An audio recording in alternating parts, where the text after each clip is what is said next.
Today 24 news सत्य परिस्थितीचा सविस्तर आढावा।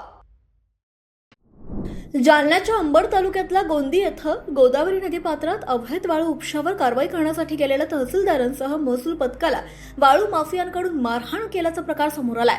अंबडचे तहसीलदार सोमेश मोहिते हे अवैध वाळू उपसा होत असल्याच्या माहितीवरून महसूल पथकासह कारवाईसाठी घटनास्थळी दाखल झाले होते।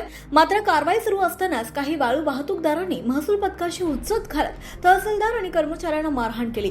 या घटनेत तहसीलदार सोमेश मोहिते आणि एक कोतवाल यांना जबर मारहाण करण्यात आली। दरम्यान या गोंधळाचा फायदा घेत ताब्यात घेतलेल्या काही हायवा तहसीलदारांच्या गाडीला धडक देत वाळू माफियांनी घटनास्थळावरून पळून नेल्या।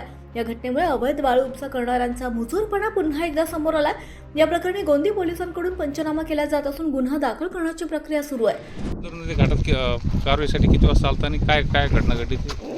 आम्ही गोदावरी नदीपात्रात सिद्धेश्वर पॉईंट गोंदी येथे साधारण 7च्या सुमारास आम्ही कारवाईसाठी पोहोचलो। आम्हाला गोपनीय माहिती मिळाली की खनन चालू आहे मोठ्या प्रमाणामध्ये। आम्ही आमचे 2 महसूल सेवक आणि 3 तलाठी असे आम्ही 6 जण आम्ही टीम करून सिद्धेश्वर पॉईंटला आलेलो।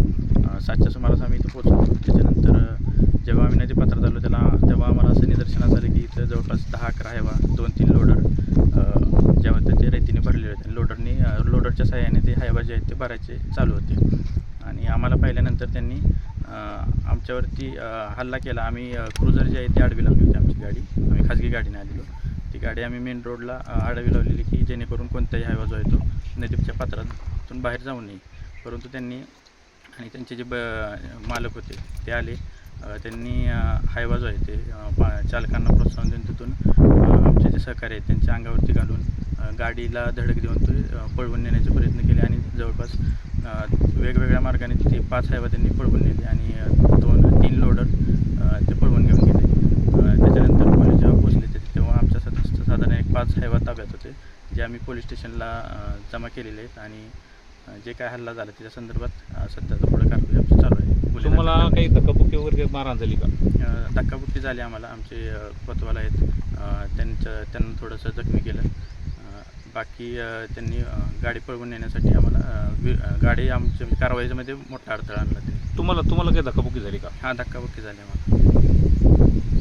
तुम्हाला मारहाण झाली असं कळलं आहे? हां, मारहाण केली त्यांनी आणि गाड्या पळवून नेल्या। परंतु आमचे कोतवाल जे आहेत सोमनाथ त्यांनी तुम्हाला काय कुठं लागलं का? जखमी वगैरे का? नाही, जखम नाही झाली। काही मुक्कामार वगैरे? सोमनाथ सोरपळे जे कोतवाल आहेत तर त्यांनी त्याचं माझा बचाव करत जे हल्ले करून होते तर त्यांना अडवण्याचा प्रयत्न केला। आता यावर तुम्ही कशी कारवाई करणार? सध्या आता आमचं पंचनाम्याची प्रक्रिया चालू आहे।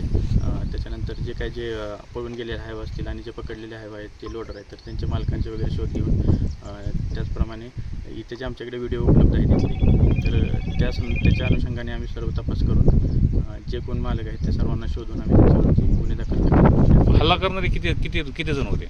हल्ला करणारे व्यक्ती एकच होता, परंतु त्याच्यासोबत बरे 2-3 व्यक्ती होते। बरं, तुम्हाला मार लागलेला कोण?